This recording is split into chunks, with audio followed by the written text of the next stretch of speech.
en Primera de Corintios capítulo 15. Vamos a leer desde el versículo 1 hasta el versículo 10. Además, os declaro, hermanos, el evangelio que os he predicado, el cual también recibisteis, en el cual también perseveráis, por el cual asimismo, si retenéis la palabra que os he predicado, sois salvos, y si no, creísteis en vano. Porque primeramente os he enseñado lo que asimismo recibí, que Cristo murió por nuestros pecados conforme a las Escrituras, y que fue sepultado y que resucitó al tercer día conforme a las Escrituras, y que apareció a Cefas y después a los 12. Después apareció a más de 500 hermanos a la vez, de los cuales muchos viven aún y otros ya duermen o han muerto. Después apareció a Jacobo, después a todos los apóstoles, y al último de todos, como a un abortivo, me apareció a mí, porque yo soy el más pequeño de los apóstoles, que no soy digno de ser llamado apóstol, porque perseguí a la iglesia de Dios. Pero por la gracia de Dios soy lo que soy, y su gracia no ha sido en vano para conmigo. Antes he trabajado más que todos ellos, pero no yo, sino la gracia de Dios conmigo. Oremos. Padre, gracias por tu palabra. Ella ha perpetuado, Señor, este evento. Es lo único infalible, incorruptible que tenemos en nuestras manos.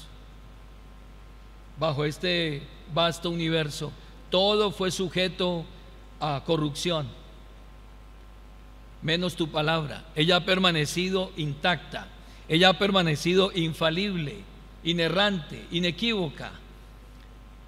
Y apoyados en ella, hoy vamos a mirar a la luz de las Escrituras cuál fue el efecto de esa muerte de tu Hijo en la cruz, cuáles han sido los beneficios que hemos recibido de ello. El hacernos consciente de esto ha de producir en nosotros gratitud, ha de producir en nosotros una fe firme, una fe inconmovible, una fe que no es una fe irracional, una fe ignorante, sino una fe basada en las Escrituras, una fe que tiene un fundamento, una fe que nos mantiene, porque es como ancla que nos mantiene firmes. Permite, Señor, que a través de ella en esta mañana podamos regocijarnos y encontrar en cada pasaje, Señor, el propósito glorioso que tú trazaste desde la eternidad pasada, pero que ha sido consumada a través de tu Hijo, y hoy estamos disfrutando de ella a esperas también del regreso de tu Hijo. Todo esto lo pedimos en el nombre de Jesucristo. Amén.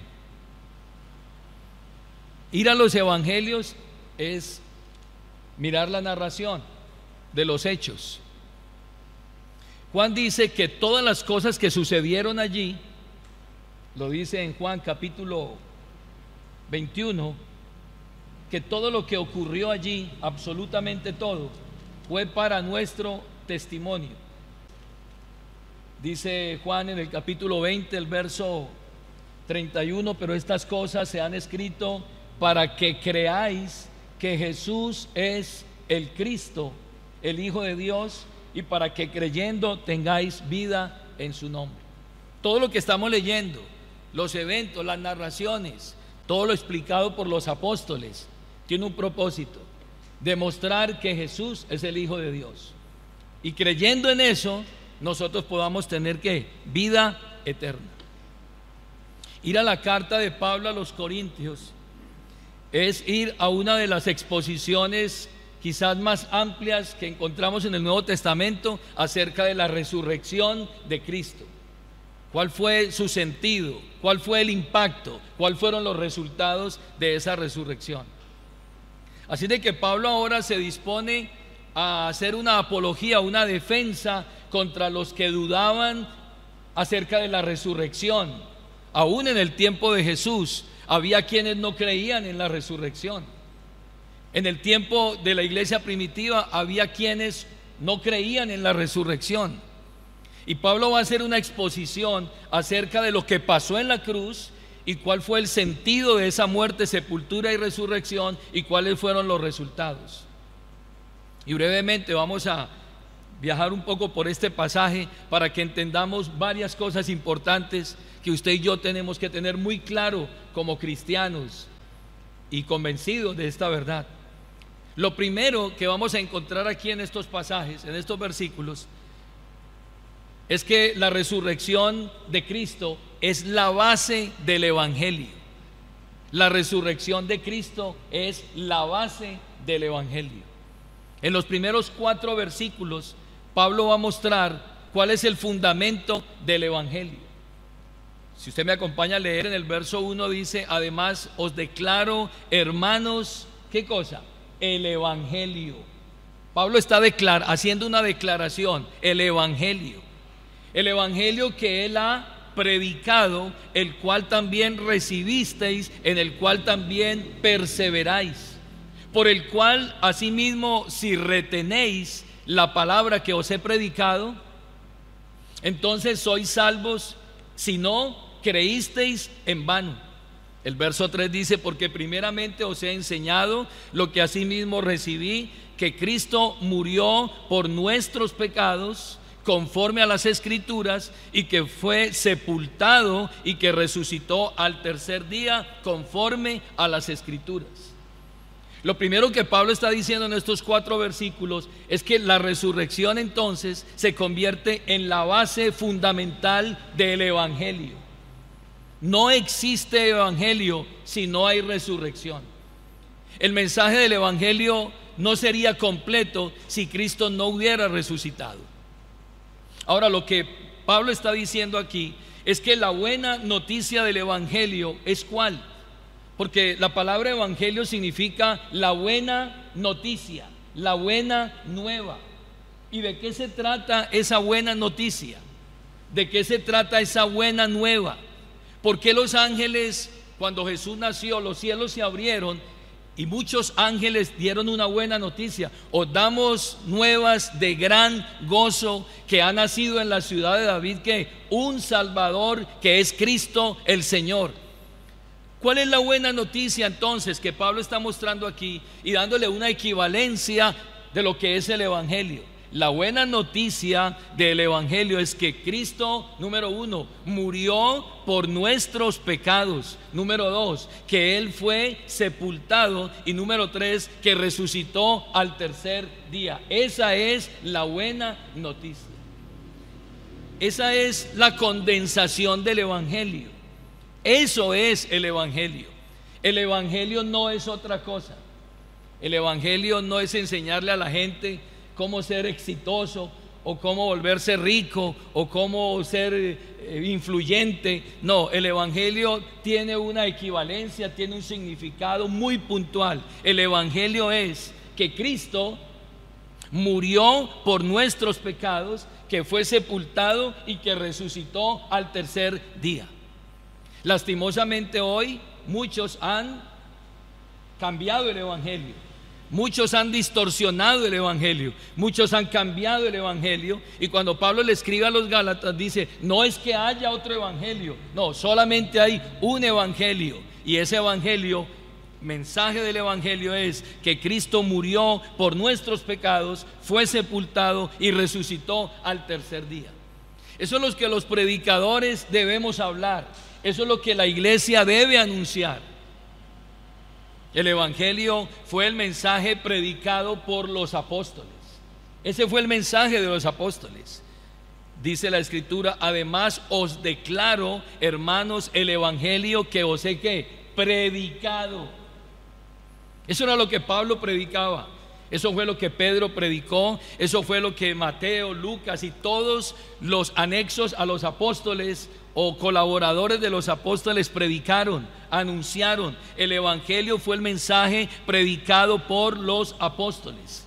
La pregunta es, hoy, ¿sigue siendo nuestro mensaje? ¿Sigue siendo nuestra predicación? ¿Siguen estos púlpitos siendo utilizados para anunciar esa verdad de que Cristo murió por nuestros pecados, fue sepultado y resucitó al tercer día y está sentado a la diestra de Dios en la majestad de las alturas? Ahora, y aquí hay un punto importante, y es que el evangelio es para pecadores. Porque dice la definición del evangelio que Cristo murió por nuestros pecados. Quiere decir que el evangelio lo han de recibir aquellas personas que se reconocen como pecadores, que han reconocido que son pecadores y que necesitan de un Salvador. Las personas que no se reconocen pecadoras, que se justifican en sus propias obras, en su propia moralidad, no han de escuchar el evangelio, porque el evangelio fue diseñado para salvar pecadores, y hasta que el hombre no se reconozca pecador, el evangelio no tendrá efecto en la vida de ellos. El evangelio es para pecadores. Ahora, el evangelio fue el mensaje creído por la iglesia primitiva. El evangelio que muestra la muerte, sepultura y resurrección de Cristo. Acompáñenme a mirar el versículo 1 en la última parte. El cual también recibisteis, eso fue lo que ellos recibieron, en el cual también perseveráis. Y dice el verso 2: si retenéis la palabra que os he predicado, sois salvos, y si no, creísteis ¿en qué? En vano. El evangelio fue el mensaje creído por la iglesia primitiva. No fue otro mensaje. Fue el mensaje de que Cristo murió, fue sepultado y resucitó. Y en esos hechos gloriosos es que se basa la fe nuestra, la fe de la iglesia primitiva y la iglesia bíblica de hoy. Y finalmente, el evangelio es el único mensaje que salva. Lo demás es vano, absolutamente vano. El apóstol les dice: si ustedes creyeron en este mensaje, escuche bien lo que dice allí en el versículo 2: os he predicado, sois salvos, y si no, creísteis ¿en qué? En vano. Lastimosamente, hoy hay gente yendo a iglesias y congregaciones a escuchar cualquier cosa menos el evangelio, y están literalmente perdiendo su tiempo. No son salvos y están creyendo en vano. Y lo más triste de todo es que creen que son salvos, pero no lo son, porque no están escuchando el evangelio, que es la potencia de Dios para salvación a todo aquel que crea, al judío primeramente y también al griego. Y algo importante aquí, y es que la gran comisión dada por Cristo después de la resurrección a sus discípulos no es otra cosa que la proclamación del evangelio. El último encargo que Jesús le hizo a sus apóstoles lo encontramos en Marcos capítulo 16, el verso 14 y 15. Dice: finalmente se apareció a los 11 mismos, estando ellos sentados a la mesa, y les reprochó su incredulidad y dureza de corazón, porque no habían creído a lo que les habían visto resucitado. Note usted que la gran comisión se da a los apóstoles después de la resurrección, porque hasta después de la resurrección es que el evangelio, que es la potencia de Dios, toma fuerza y sentido y se completa, es con la obra de la resurrección. Y les dice en el verso 15: y les dijo: id por todo el mundo y predicad ¿qué? El evangelio a toda criatura. El que creyere y fuere bautizado será salvo, mas el que no creyere será ¿qué? Condenado. El evangelio. Pero algunos no quieren oír el evangelio, quieren oír otra cosa. Pues en los postreros días muchos correrán para escuchar maestros que les hablen conforme a sus concupiscencias, serán atraídos, llenarán lugares porque quieren oír otra cosa, pero usted y yo, hermanos, seguiremos predicando que el evangelio de salvación a los pecadores. Ese es el significado del evangelio. Eso es el evangelio. La base del evangelio es la resurrección de Cristo. Ahora, ¿tendrá ese evangelio evidencias? ¿Tendrá ese evangelio evidencias contundentes, históricamente comprobables, para decir que ese evangelio es eficaz para este tiempo? Las tiene. Vaya al verso 5 de este mismo capítulo.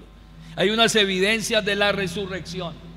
Hay unas evidencias de este evento magno que partió la historia. Dice el versículo 5: y se apareció a Cefas, y después a los 12. Después apareció a más de 500 hermanos a la vez, de los cuales muchos viven aún y otros ya duermen. Después apareció a Jacobo, después a todos los apóstoles, y al último de todos, como a un abortivo, me apareció a mí, porque yo soy el más pequeño de los apóstoles, que no soy digno de ser llamado apóstol, porque perseguí a la iglesia de Dios. ¿Cuál es la palabra que se repite allí en estos versículos 5 al 9? Apareció. Estaba dando testimonio. Era un evento real, pero un evento que no quedó en el anonimato, no quedó en el silencio, no. Era necesario que ellos fueran testigos oculares de ese evento. Pero note algo importante en este evento. Por la gracia de Dios, dice Pablo, soy lo que soy. El Señor se le apareció a Pablo en el camino hacia Damasco, capítulo 9 de Hechos. Y mientras él perseguía a la iglesia, Jesús se apareció en el camino y le dijo: Saulo, Saulo, ¿por qué me persigues? Dura cosa te es dar coces contra el aguijón. Pero algo que quiero resaltar aquí en estas evidencias de cómo el Señor se apareció a sus apóstoles, se apareció a Jacobo, se apareció a más de 500 hermanos. Una cosa que debemos resaltar aquí es que después de la resurrección, Jesús solo apareció a creyentes, no a los incrédulos, solamente a los creyentes. No existe un registro donde Jesús haya ido a hablar con los no convertidos, no creyentes, no seguidores. Se reservó única y exclusivamente a aparecerse ¿a quién? A sus discípulos, a sus apóstoles, y a esos que lo vieron resucitado. Jesús los llamó testigos. Testigos. En Hechos capítulo 1 está el registro. Hechos capítulo 1, precisamente quienes fueron protagonistas oculares, testigos oculares de eso, fueron llamados ¿qué? Testigos. El Señor necesitaba testigos oculares que pudieran dar testimonio para luego enviarnos a predicar que el evangelio que predica y pregona la resurrección de Cristo. Dice en el versículo 8 del capítulo 1: pero recibiréis poder cuando haya venido sobre vosotros el Espíritu Santo, y me seréis ¿qué? Testigos en Jerusalén, en Judea, en Samaria y hasta lo último de ¿qué? De la tierra. ¿Testigos de qué? Testigos de mis milagros, testigos de las sanidades, testigos de qué. Váyase al versículo 22, dice desde el verso 21 de ese mismo capítulo: testigos de la resurrección. Es necesario pues que de estos hombres que han estado junto con nosotros todo el tiempo que el Señor Jesús entraba y salía entre nosotros, comenzando desde el bautismo de Juan hasta el día en que de entre nosotros fue recibido arriba, uno se ha hecho testigo con nosotros ¿de qué? De su resurrección. Por eso los apóstoles que hoy salen por allí no son apóstoles, porque no cumplen este requisito. Cuando fueron a buscar el reemplazo de Judas, echaron suerte sobre algunos de ellos Y el requisito era este.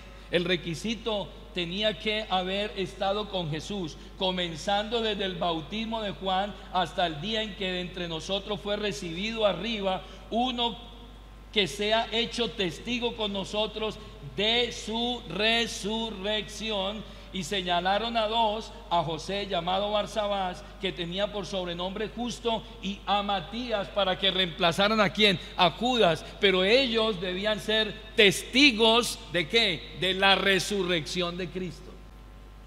Pablo fue el abortivo, el último, que dice la Biblia que como a un abortivo el Señor se le apareció en el camino hacia Damasco y le dijo: yo soy Jesús a quien tú persigues. Y el Señor en su soberanía lo llamó como apóstol a los gentiles. Pero de ahí en adelante no cumplen, no son testigos de la resurrección de Cristo. Así de que hay evidencias. Se apareció a esos hermanos, quedaron registros históricos, no solamente en la Biblia. Cuando usted lee historias de Flavio Josefo, él hace referencia históricamente de un Jesús que había resucitado, y como muchos emperadores hablaron acerca de un Jesús que se había levantado allí en la tierra de Judea y que tenía seguidores. Quedó en los registros históricos. Pero Pablo sigue hablando allí en Primera de Corintios capítulo 15 acerca de las consecuencias de negar la resurrección de Cristo. Ya hemos visto que la resurrección hace parte del Evangelio, que el Evangelio precisamente es eso: muerte, sepultura y resurrección de Cristo. Sin resurrección no hay Evangelio. Lo que le da eficacia y completa ese mensaje y esa gran comisión es la resurrección de Cristo. Ahora, ¿cuáles son las consecuencias de negar la resurrección? Váyase al verso 11 hasta el versículo 19. Dice la Escritura, hablando Pablo acerca de las consecuencias de negar ese mensaje.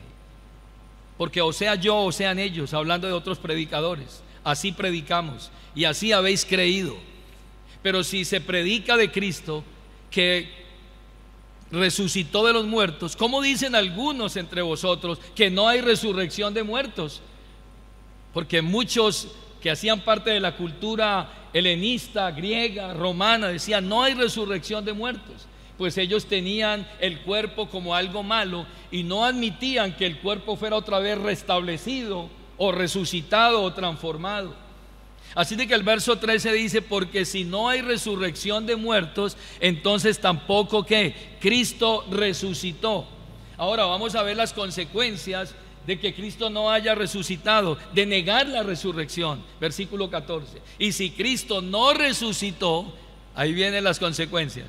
Ahí vienen los efectos negativos de si Cristo no resucitó. Dice: vana entonces es nuestra predicación. Como dijo alguien por allí, si Cristo no resucitó, empaque y vámonos, que estamos perdiendo el tiempo. Vana es nuestra predicación. Lo que se ha predicado durante 2000 años se lo llevó el viento, no tiene efecto, no tiene validez si Cristo no resucitó. Los que entregaron sus vidas como mártires, aquellos que transcribieron las escrituras a otros idiomas, fueron perseguidos, fueron muertos por esa causa, perdieron su tiempo si Cristo no resucitó. Y todos los mensajes, sermones, predicaciones que se han dado a lo largo de la historia, no me imagino cuántos son, han sido totalmente en vano si Cristo no resucitó. Pero no solamente el mensaje se hace vano e ineficaz, sino que también nuestra fe sería vana e ineficaz y no tendría soporte alguno si Cristo no resucitó, porque estaríamos siguiendo ¿a quién? A un muerto. Y un muerto, como dice la Biblia, los muertos ya nada saben, están en el olvido. Lastimosamente muchos hoy están siguiendo a los muertos. Pero el hecho de que Cristo haya resucitado le da soporte a nuestra fe. Versículo 15: y somos hallados, ¿qué cosa? Falsos testigos de Dios. Ustedes son unos ¿qué? Una falsedad. Esto es una falsedad. Podríamos decir de muchas religiones que son ¿qué? Una falsedad, porque sus líderes quedaron allí en el olvido, quedaron en el polvo. Pero cuando hablamos de la resurrección de Cristo y de este evangelio, entonces nuestro mensaje tiene validez. Somos hallados falsos testigos si Cristo no resucitó. Y ahora dice en el versículo 17: y si Cristo no resucitó, vuelve y repite, vana es vuestra fe, dice la Escritura, aún estáis en vuestros pecados. ¿Por qué?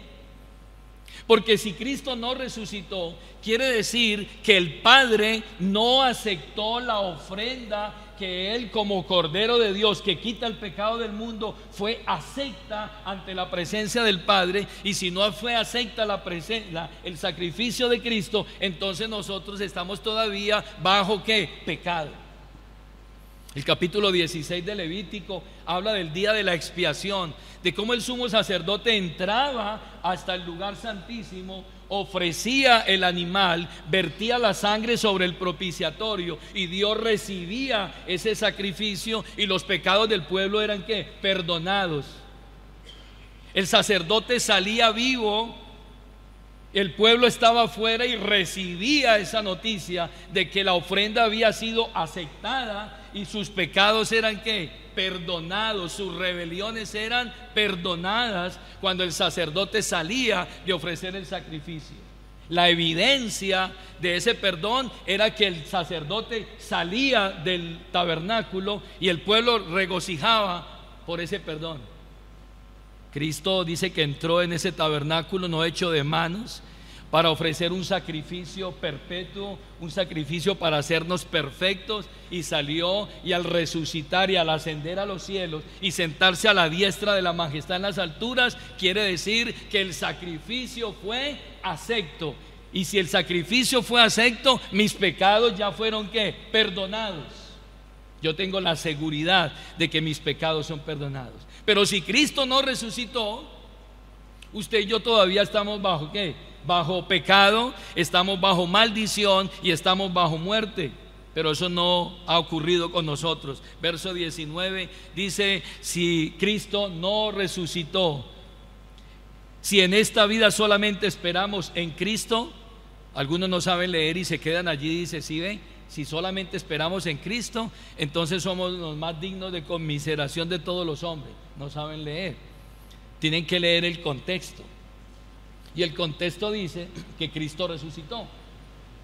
Y cuando el versículo 19 dice: si en esta vida solamente esperamos en Cristo, obviamente haciendo referencia a la resurrección, entonces somos los más dignos de ¿qué? De conmiseración de todos los hombres. Somos miserables si Cristo no resucitó. Miren la connotación que tiene esto. Si Cristo no resucitó, entonces nuestros pecados no han sido perdonados.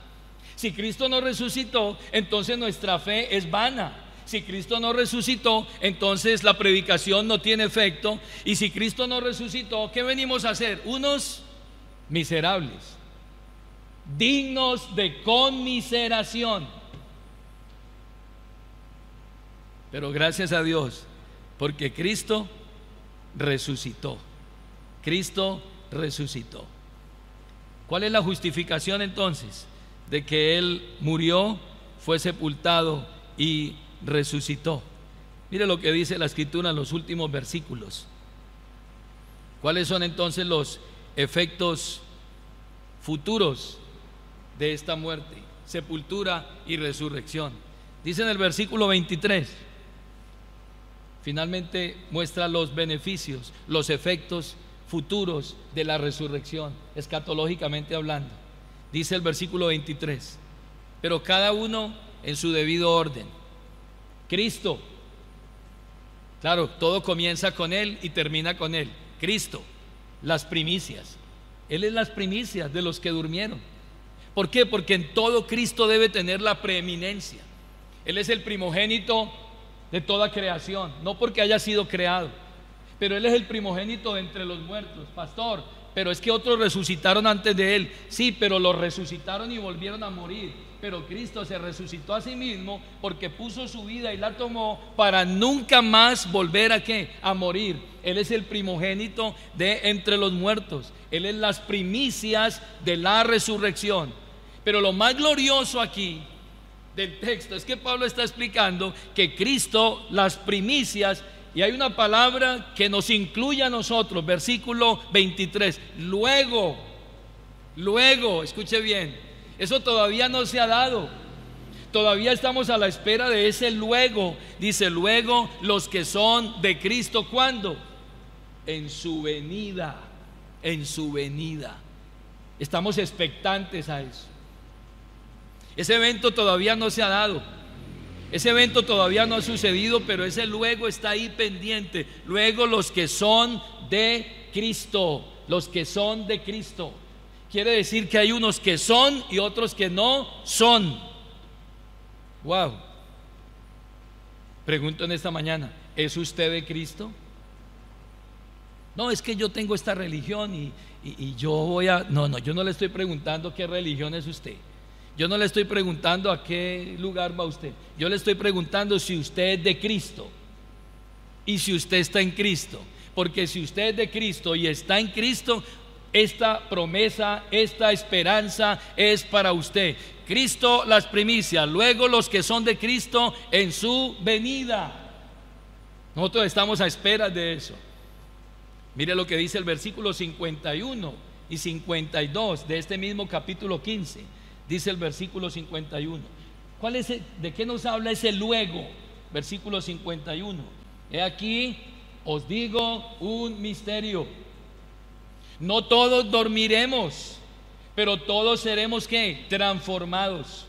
En un momento, en un abrir y cerrar de ojos, a la final trompeta, porque se tocará la trompeta y los muertos serán resucitados incorruptibles y nosotros seremos ¿qué? Transformados. Eso es lo que va a pasar en ese luego. Vamos a ser ¿qué? Transformados, arrebatados juntamente con Él, porque Él murió, nosotros morimos.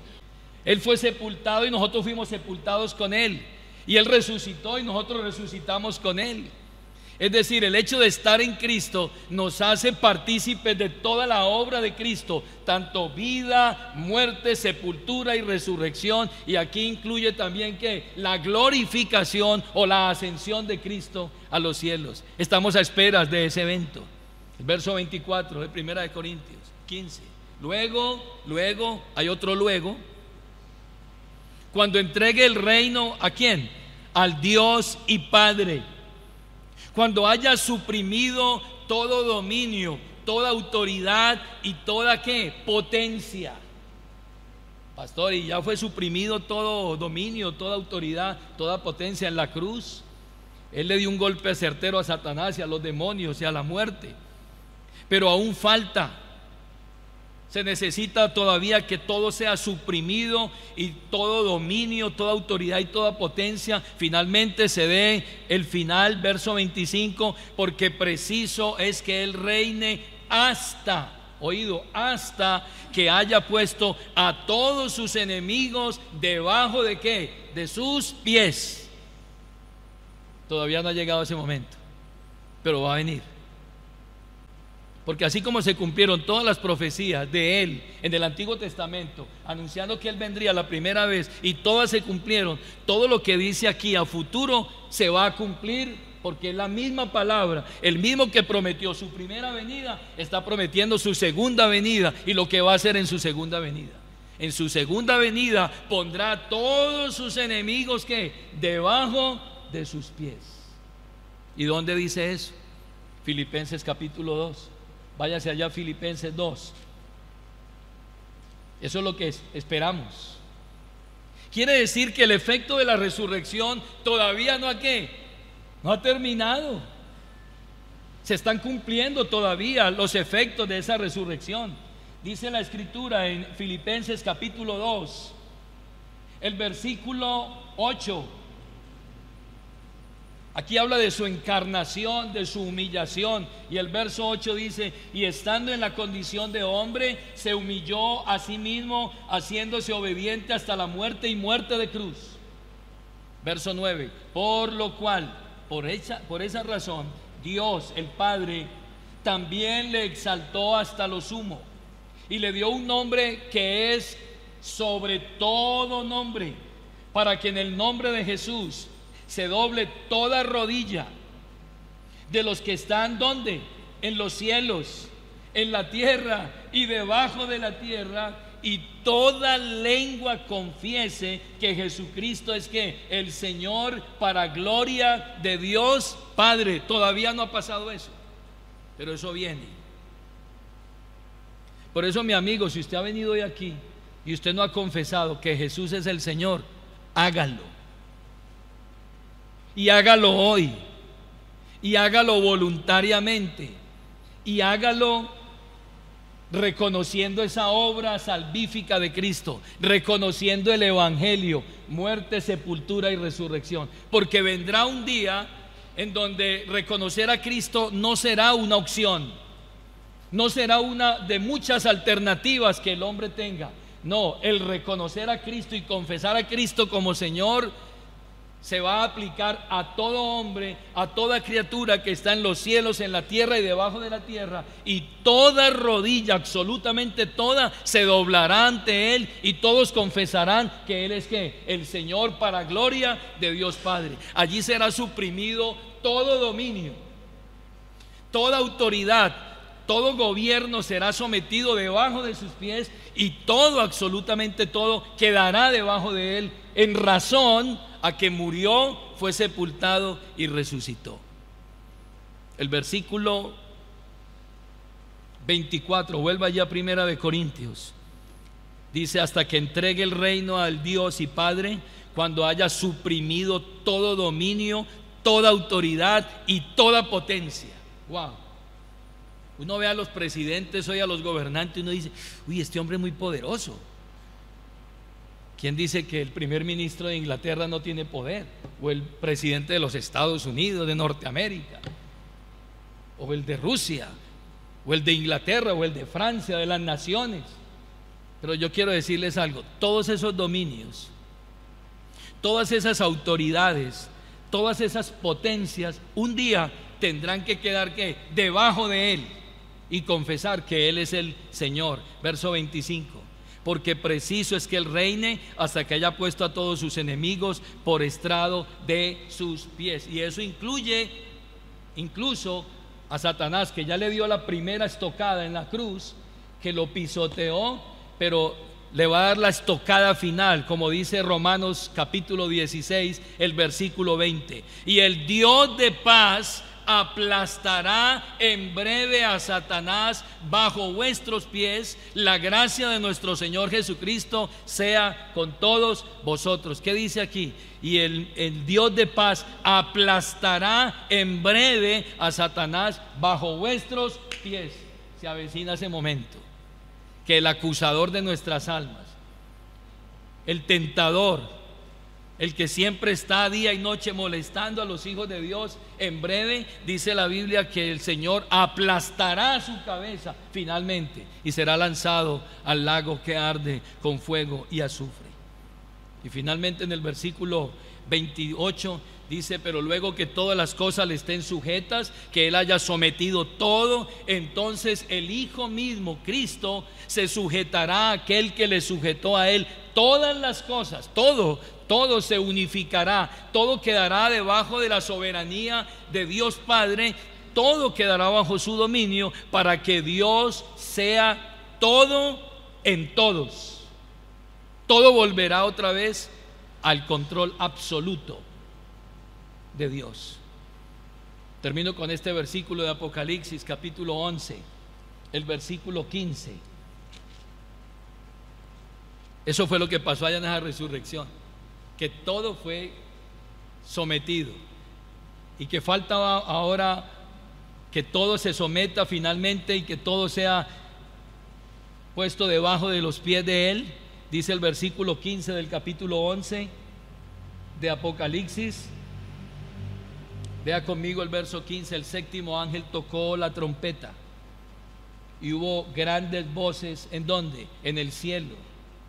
Qué bueno nosotros poder tener hoy una visión del cielo. La Biblia es tan gloriosa que nos muestra lo que está pasando allá en el cielo. Aunque algunos han sido tan osados que han dicho que han ido al cielo y y que vienen a contarnos. No, aquí ya está, usted no tiene que ponerse a escuchar a nadie, aquí ya nos están diciendo qué va a pasar allá. Y dice, y hubo grandes voces en el cielo que decían, ¿qué decían esas voces? Los reinos del mundo han venido a ser de nuestro Señor y de su Cristo, y Él reinará por los siglos de los siglos. Y los 24 ancianos que estaban sentados delante de Dios en sus tronos se postraron sobre sus rostros y ¿qué? Y adoraron ¿a quién? A Dios, diciendo: te damos gracias, Señor, Dios Todopoderoso, el que eres, el que eras y el que ha de venir, porque has tomado tu gran poder y has ¿qué? Reinado. Y se airaron las naciones y tu ira ha venido, y el tiempo de juzgar a los muertos y de dar el galardón a tus siervos los profetas y a los santos y a los que temen tu nombre, a los pequeños y a los grandes, y de destruir a los que destruyen la tierra.